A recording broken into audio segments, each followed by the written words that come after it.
मित्रों, मैं दीप नारायण लाल बड़ेपा चैनल से और साथ में अजय जी।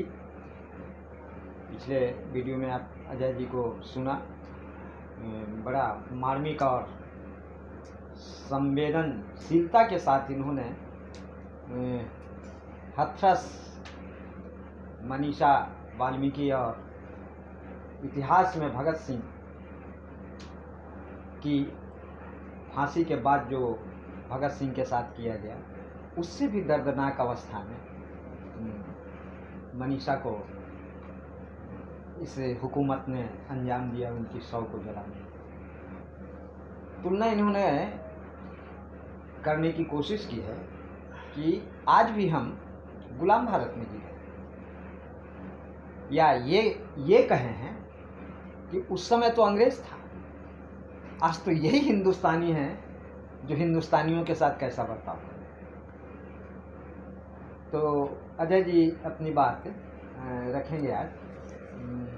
इनका प्रमुख रूप से जो सब्जेक्ट है, अभी जो लेबर एक्ट, लॉकडाउन के दौर में, कोरोना के महामारी के दौर में जो भारत ने लेबर एक्ट, भारतीय मजदूरों पर कैसे शिकंजा कसा जा सकता है, उसकी कानूनें बनाई और ये कहा कि हम मजदूरों के हित में बनाया, हम मजदूरों के हक में बनाया।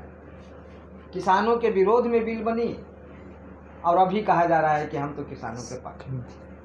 छात्रों के विरोध में बिल बनी, कहा जा रहा है कि छात्रों के पक्ष में बनाया। माने भारत में जो कानूनें बनती है ना, वो कहा जाता है कि भारत के पक्ष में, भारत के फलाने के पक्ष में, फलाना सेक्टर के पक्ष में है, लेकिन उसकी गहराई में जाने से पता चलता है कि अरे ये तो उसके विरोध में। तो आज अजय जी हमारे वो लेबर बिल पे कुछ बात करेंगे। चलिए अजय जी। नमस्कार साथियों। हाल के दिनों में लॉकडाउन के दौरान भाजपा सरकार जिस तरह से लेबर अमेंडमेंट एक्ट लाया, बार बार नरेंद्र मोदी साहब देश को इस बात से संबोधित करते रहे कि यह लेबर अमेंडमेंट एक्ट लेबर के हित में है। अब लेबर गरीब नहीं रहेगा, अब लेबर अपनी बुनियादी ज़रूरतों को नहीं पूरा कर पाएगा, बल्कि उसका लिविंग स्टैंडर्ड भी बहुत हाई क्वालिटी का हो जाएगा। तमाम हवाई चप्पल पहनकर चलने वाले जो मज़दूर हैं वो हवाई जहाज़ में उड़ने लगेंगे, ऐसा उन्होंने वादा किया और देश को राह दिखा रहे थे कि हमने आमूल चूल परिवर्तन किया है लेबर लॉ को चेंज करके। आपको याद होगा, लॉकडाउन के दौरान करीबन 2 महीना पहले मैं लेबर एक्ट पे थोड़ा रोशनी डाला था और इस बात की चर्चा किया था मैंने कि यह लेबर अमेंडमेंट एक्ट, मोदी झूठ, सफ़ेद झूठ बोल रहे हैं। मोदी जी कहते हैं कि लेबर 8 घंटा से 12 घंटा काम करेगा और हम उसे बोनस देंगे। आप ये सोचिए कि कोई मज़दूर 8 घंटा से 12 घंटा काम करेगा तो आप उसको एक्स्ट्रा वेज कैसे दे रहे हैं? वो तो जितना मेहनत कर रहा है उसको मेहनताना दे रहे हैं। लेकिन मुझे दुख इस बात की है कि इस देश में जितने राजनीतिक पार्टियां हैं, जितने बुद्धिजीवी वर्ग हैं, किसी ने उस बात को उजागर नहीं किया जो बात सामने रखना चाहिए था। खासकर मुझे शिकायत है भारत की कम्युनिस्ट पार्टियों से जो किसान मजदूर का प्रतिनिधित्व करती है। तो आज मैं चर्चा करूंगा इस बात पे कि लेबर अमेंडमेंट एक्ट से पूंजीपतियों का मुनाफा कैसे बढ़ गया, लेबर गरीब कैसे हो गया, देश में बेरोजगारी कितना बढ़ गया, मैं थोड़ा सा विजुअलाइज करके बताऊंगा आपको।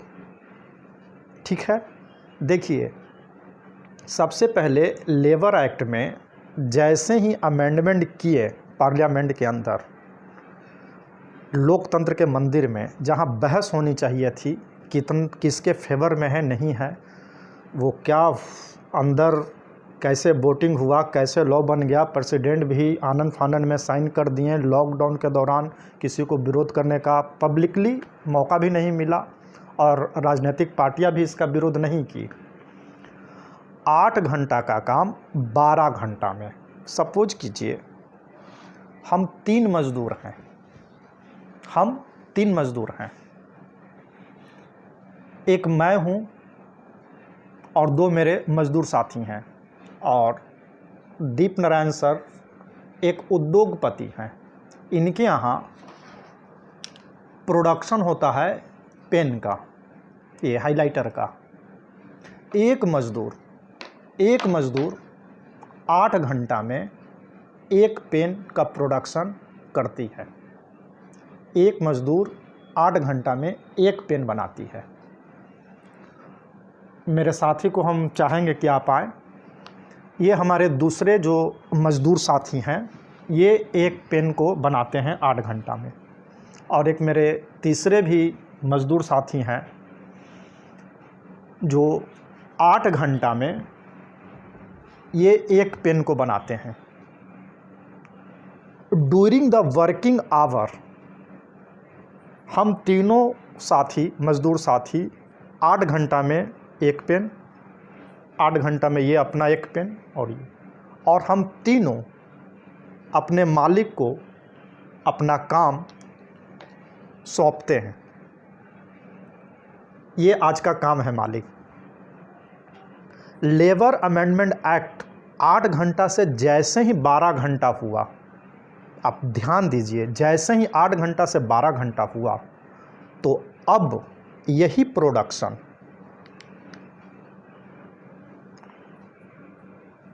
मैं अपना काम 8 घंटे में कर दिया और 12 घंटा में 4 घंटा अभी मेरे पास बचा हुआ है समय काम करने के लिए।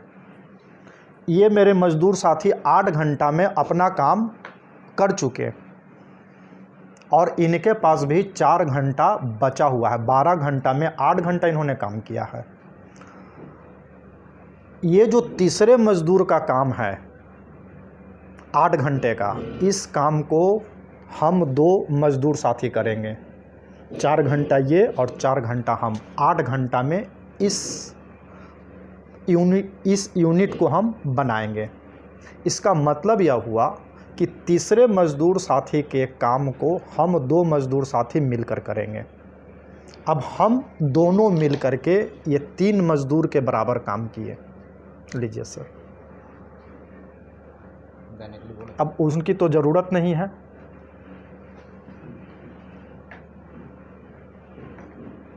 आप समझ गए होंगे, 3 मज़दूर का काम 2 मज़दूर करेगा। ये वर्क लोड बढ़ा दिया गया। इसका फ़ायदा किसको मिला? उद्योगपति को। अब आप ये देखें, एक मज़दूर को हमारे मालिक 100 रुपया देते हैं, दूसरे साथी को 100, तीसरे साथी को 100 रुपया। अब 3 मज़दूर का काम 2 मज़दूर करेगा तो एक मज़दूर का पैसा 100 रुपया इनको बच गया। मेरे मालिक को 100 रुपया बच गया। आप 4-5 क्लास का यूनिटरी मेथड से अगर इसको निकालेंगे, 300 का कितना प्रतिशत 100 रुपया होता है? 100 रुपया इनकी बचत हुई लेबर कॉस्ट में।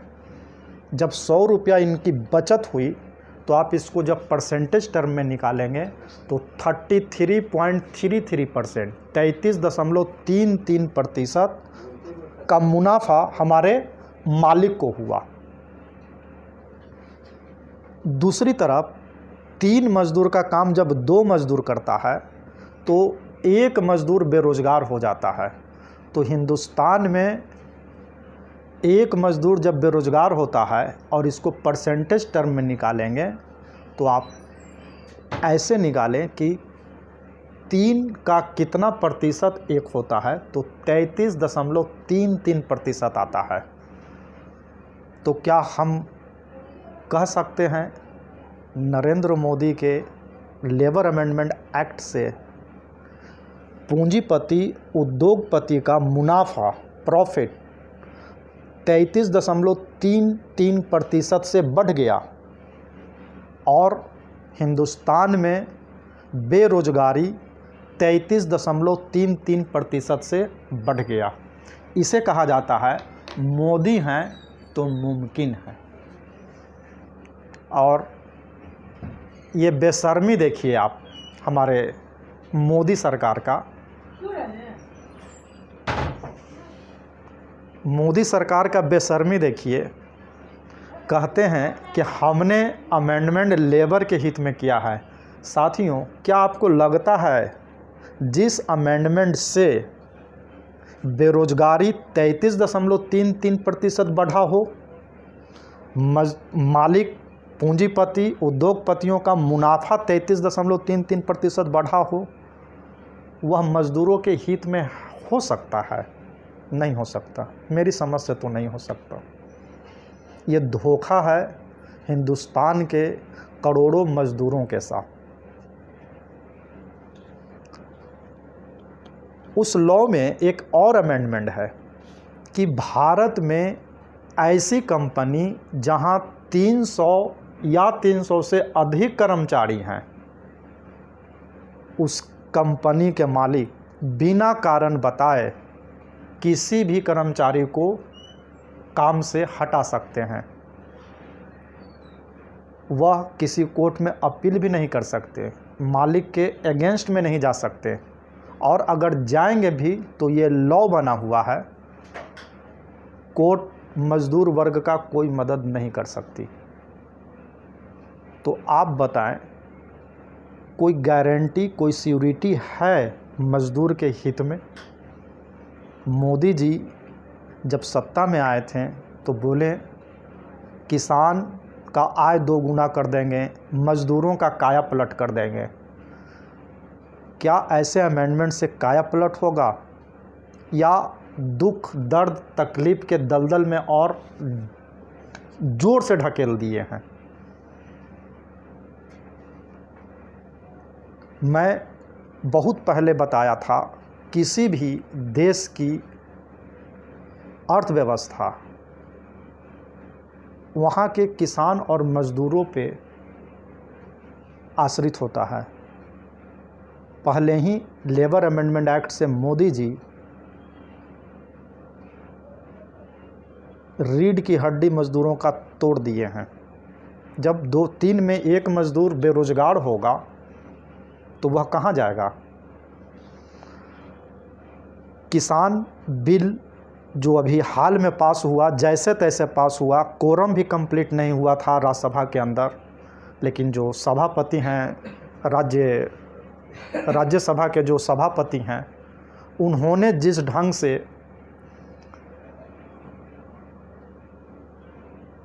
पास कर दिया, और राष्ट्रपति का क्या कहना, बिना किसी एक्सपर्ट के, कंसल्ट के उन्होंने भी साइन कर दिया। लेबर का मुंह नहीं देखें, किसान का मुंह नहीं देखें, उसी किसान का जो अर्थव्यवस्था में अपनी सराहनीय भूमिका निभा रहे हैं। आपको याद होगा हाल के दिनों में हिंदुस्तान का जीडीपी 23 पॉइंट समथिंग डिक्रीज हुआ। लोग कहते हैं -23% गिरा है, लेकिन मैं कहता हूं यह -23 नहीं है, यह -33 है। कुछ लोग बोलते हैं कि आप -33 कैसे बोलते हैं, ये तो -23 है। आप याद कीजिए, लास्ट टाइम जो बजट पेश हो रहा था तो हमारे फाइनेंस मिनिस्टर, भारत सरकार के जो फाइनेंस मिनिस्टर हैं, मुझे उनका नाम याद नहीं आ रहा है, महिला फाइनेंस मिनिस्टर जो हैं, सीतारमन, वो बोली कि जीडीपी हमारा 10% होने का उम्मीद है नियर अबाउट कमिंग 3 मंथ्स और 6 मंथ अर्लियर। तो आप नंबर लाइन पे, अगर आप 4-5 क्लास का मैथ्स पर हैं तो नंबर लाइन पे आप देखेंगे 0 राइट साइड में जाएंगे +1 2 3।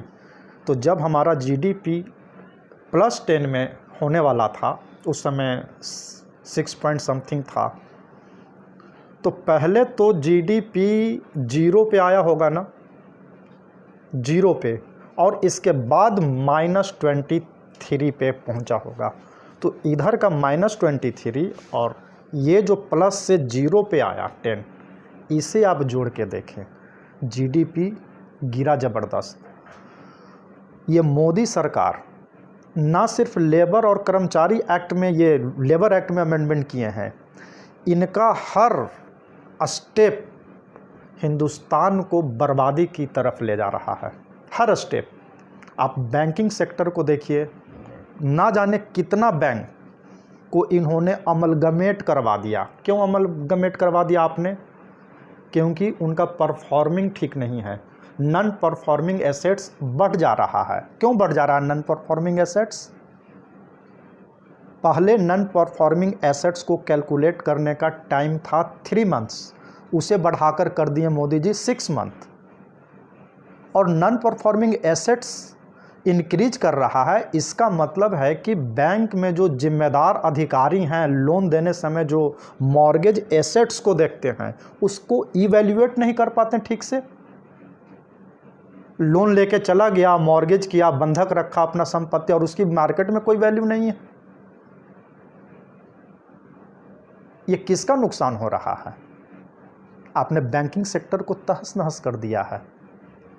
आपने उस समय आरबीआई से कंटीजेंसी फंड से पैसा लिया, उस समय जिस समय कंटीजेंसी फंड से पैसा लेने की ना तो कानूनी अधिकार आपको था और ना ही नैतिकता के आधार पर आपको लेना था, लेकिन आपने मांगा था, रघुराम राजन से मांगा था, और वो ईमानदार आरबीआई का गवर्नर रघुराम राजन देश हित को ध्यान में रखते हुए इस्तीफ़ा देना मंजूर किए, लेकिन आपका बात नहीं माने।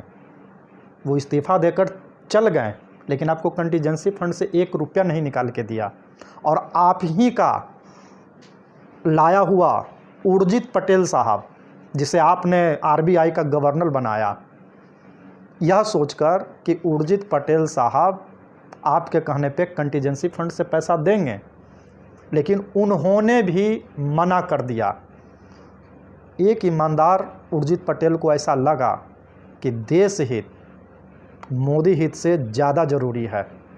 उन्होंने अपनी आत्मा की बात सुनी और आपके बात को दरकिनार करके उन्होंने भी रघुराम राजन के ही रास्ते पे चलना ज़रूरी समझा, इस्तीफ़ा दे दिया।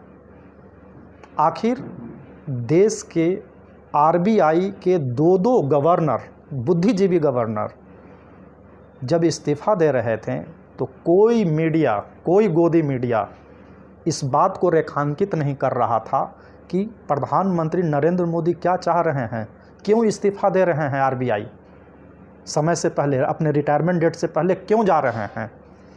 और आज जो गवर्नर है आरबीआई के, फाइनेंस से उनका कोई वास्ता नहीं, उनके एजुकेशन में फाइनेंस है ही नहीं, वो हिस्ट्री ऑनर्स हैं, फाइनेंस का कोई जानकारी नहीं है। सिर्फ वो एक ही बात जानते हैं, मोदी अगर दिन को रात कहे तो रात कहना है, सूरज को चांद कहेंगे तो सूरज को चांद कहना है। और कंटीजेंसी फंड से पैसा निकाल के उन्होंने दे दिया। मैं आपको बताता हूँ, आरबीआई का कंटीजेंसी फंड जो होता है उस समय दिया जाता है जब देश में आपातकाल की स्थिति हो, सरकार के पास फंड नहीं हो और देशवासी का जान बचाना बहुत ज़रूरी हो। जैसे कोई महामारी आ जाए, बाढ़ आ जाए, भूकंप आ जाए, जैसे नेपाल में भूकंप आ गया था, ऐसा क्रिटिकल सिचुएशन में कंटीजेंसी फंड से पैसा दिया जाता है। और जिस समय कंटीजेंसी फंड से पैसा दिया गया भारत सरकार को, वो बिल्कुल वो समय नहीं था। और उस कंटीजेंसी फंड का पैसा का अलॉटमेंट कहाँ कहाँ किए भारत सरकार के फाइनेंस मिनिस्टर, इसका कोई लेखा जोखा नहीं है। ठीक उसी तरह से जैसे पीएम केयर फंड का कहीं कोई हिसाब किताब नहीं है।